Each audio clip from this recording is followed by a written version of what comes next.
সরকারি দল বিরোধী দল এক হয়ে কিভাবে এটা মোকাবেলা করবেন সেই চিন্তা করছেন না? আপনারা চিন্তা করছেন সংসদে কিভাবে এই কোটায় কতজন পাবেন, ভোটের রেশিওতে যাবেন, না সংসদ সদস্য কতজন নির্বাচিত হয়েছেন সেই রেশিওতে আপনারা নতুন করে সংসদ সদস্য বানাবেন? এত সংসদ সদস্য দিয়ে কী করবে বাংলাদেশ?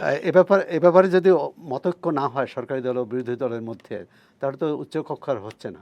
উচ্চকক্ষ হচ্ছে যে ওই সমস্ত লোকদের জন্য যারা সংসদে নির্বাচিত হতে পারে না, যারা বউরে পাঠায় ইয়েতে মহিলা সদস্য করে আপনার কোটাতে, তাদের জন্য। তাদের হয়তো শখ আছে যে উচ্চ পার্লামেন্টে যাবে। আমার উচ্চকক্ষ, আপনার এই কক্ষই তো অকার্যকর হয়ে আছে, আবার উচ্চকক্ষ কি জন্য? আপনি আমাকে দেখান যে উচ্চকক্ষের একটা কাজ আছে। না না, আপনি আমাকে দেখান উচ্চকক্ষের কাজ আছে, এটা দেখান।